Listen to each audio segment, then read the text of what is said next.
Oke, assalamualaikum warahmatullahi wabarakatuh. Jumpa lagi dengan saya Coli Airbrush. Minta maaf banget teman-teman ya, saya agak lama nggak ngupload karena kesibukan.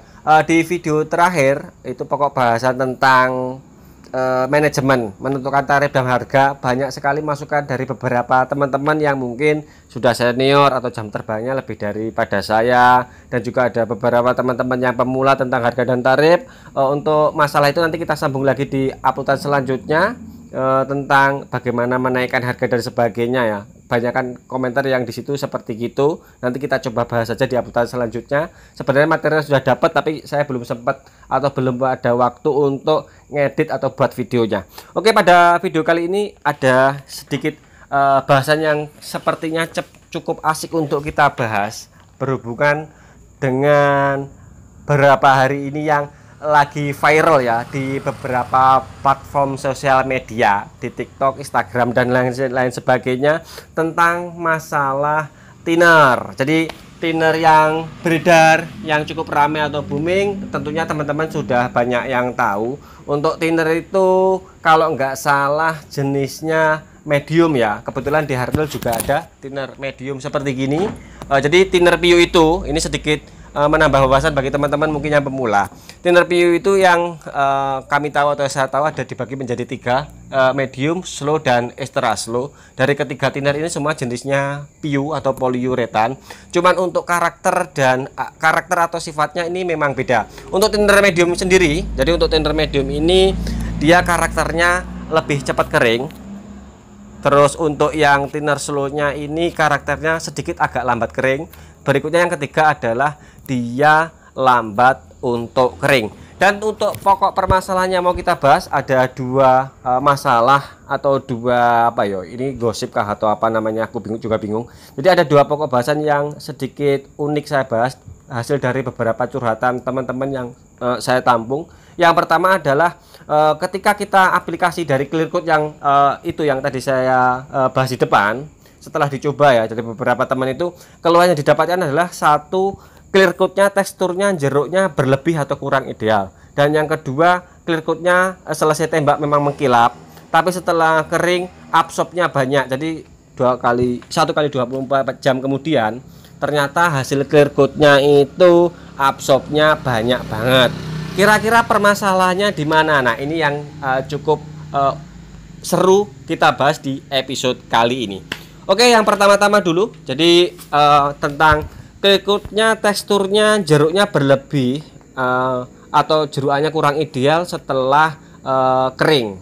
Ini biasanya permasalahannya ada pada kalau thinner yang disebut adalah thinner jenisnya PU medium yang kecepatannya kering, mungkin teman-teman salahnya ada pada selain mixing ratio ada pada penempatan suhu aplikasi. Jadi ketiga thinner ini didevelop atau didesain dengan sifat yang berbeda, itu tujuannya memang diaplikasikan dengan suhu yang berbeda pula. Contohnya seperti gini, ketika kita mendapati suhu yang bisa dibilang ideal ya, kalau ideal suhu pengecetan ini kalau di Indonesia ini yang pernah saya dapati dan juga saya alami, itu idealnya di angka 27, 28 derajat atau mungkin 29 di beberapa tempat, itu bisa dibilang suhu yang ideal. Ketika kita mendapatkan suhu yang ideal seperti gini, pengalaman dari saya itu kita bisa main thinner yang medium. Jadi kalau thinner medium itu sudah sedang, misalkan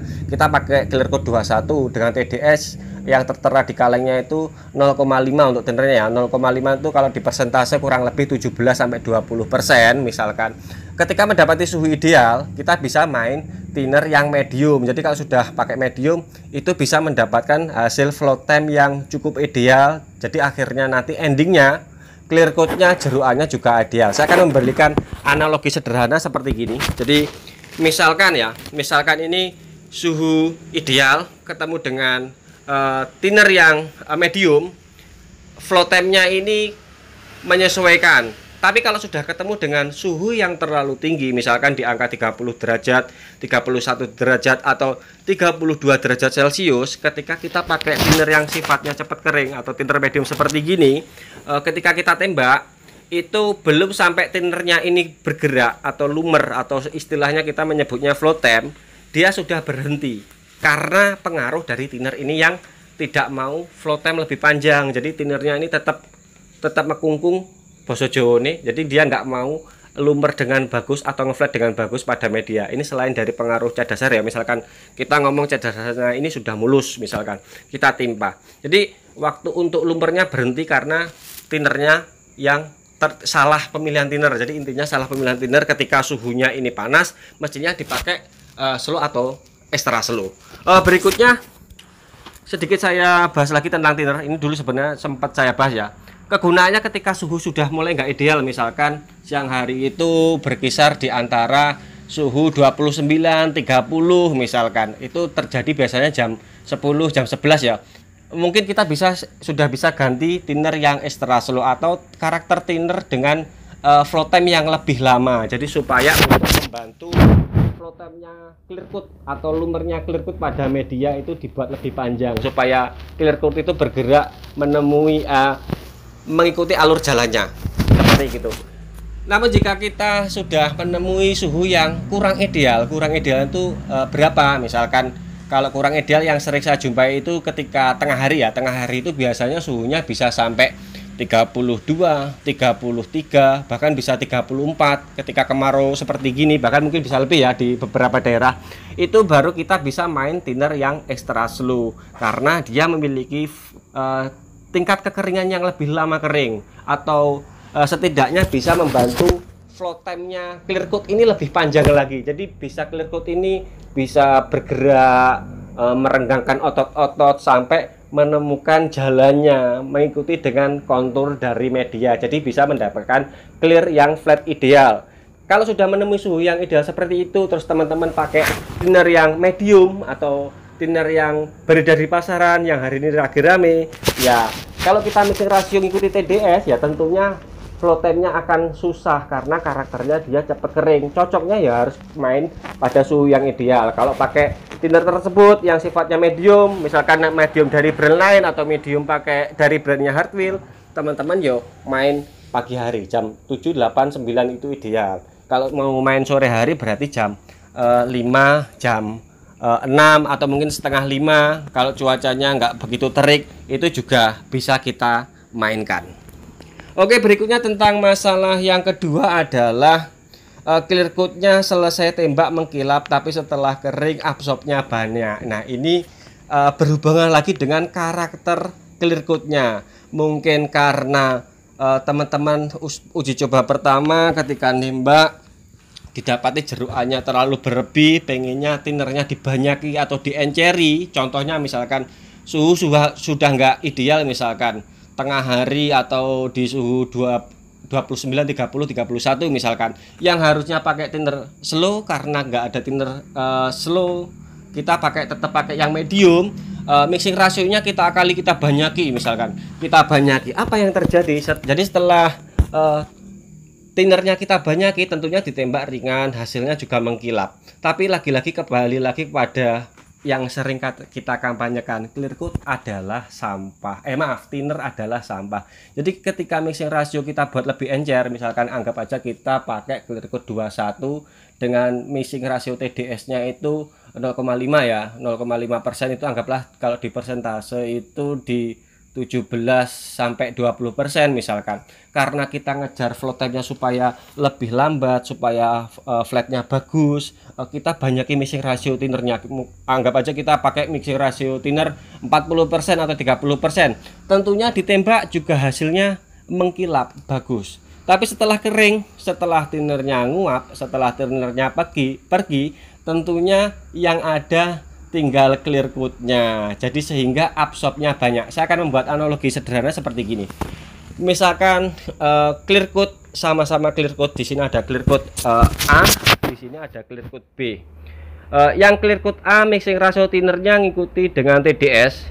TDS misalkan kita anggap aja pakai perbandingan clear coat 21 ya. TDS-nya kan 17-20%, sudah anggap aja 20% misalkan.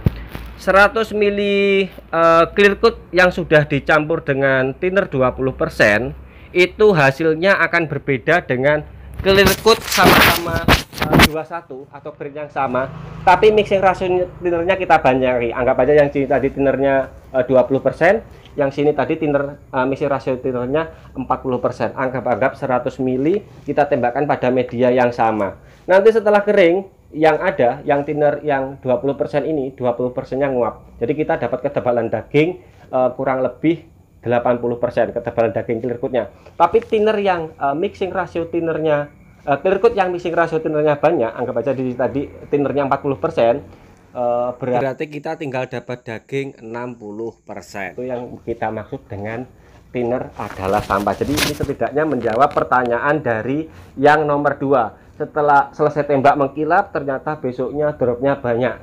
Teman-teman mungkin kurang memahami tentang hal itu, dan ini sudah sering kita bahas bersama teman-teman kreator yang lain tentang sifat thinner menyesuaikan dengan atau karakter thinner menyesuaikan dengan medan tempur yang kita hadapi. Misalkan cuaca ideal bisa kita main yang thinner medium, kalau suhu sudah mulai nggak ideal bisa slow, atau suhu yang ekstrim kita sudah pakai thinner yang extra slow. Oke, sekian, mudah-mudahan dari dua pokok bahasa ini ada pencerahan. Dan untuk pekerjaan yang saya jalani ini pekerjaan dari beberapa minggu yang lalu sudah selesai, tapi belum sempat saya edit. Warnanya kurang lebih sama seperti hanya di uploadan selanjutnya, tapi ini agak cerah sedikit. Untuk medianya satu set box unit dari motor NMAX, sama seperti halnya di video yang uploadan sebelumnya. Kondisinya sama, cuman ini warnanya agak cerah, dan clear coatnya kita pakai clear coat 41. Dan kebetulan di sini yang saya pakai kemarin Harwell Ultimate Clear Coat.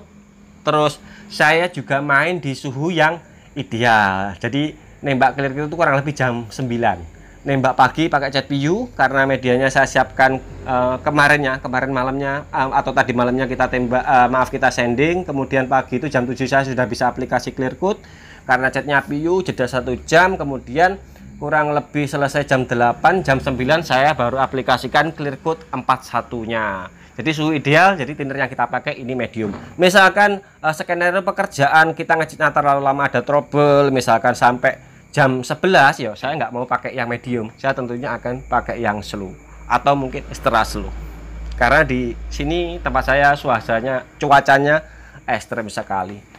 Dan untuk hasilnya seperti gini, ini pekerjaannya ya seperti biasa, satset buat malam datang tak sanding, sore datang langsung sanding karena medianya masih bagus dan original. Kemudian pagi aplikasi cat, siang sedikit jam 9 aplikasi clear coat, dan sorenya sudah terpasang tanpa harus flow coat karena kita sudah paham banget dengan karakter catnya, karakter clear coatnya, dan media yang kita hadapi. Jadi pemilihan bahan itu penting sekali. Oke, terima kasih. Kita lanjut ke episode selanjutnya tentang manajemen. Nanti kita coba akan cari referensi lain dari teman-teman yang lain tentang harga dan sebagainya. Nanti kita bahas di uploadan selanjutnya. Oke, sekian dari saya. Sampai ketemu video berikutnya. Ciao. I wake up every minute with the fever dreams. I push my mind to a limit where it needs to be. I work blind, got vision I don't need to see. I'm picking mind over matter, I believe in me. I need to find more hours in the day to breathe. Need to find more power in the way I be. And when my mind turns sour with the painful scenes, I need to scream out loud, I can't stop me. I wanna be the greatest like Rocky, you know I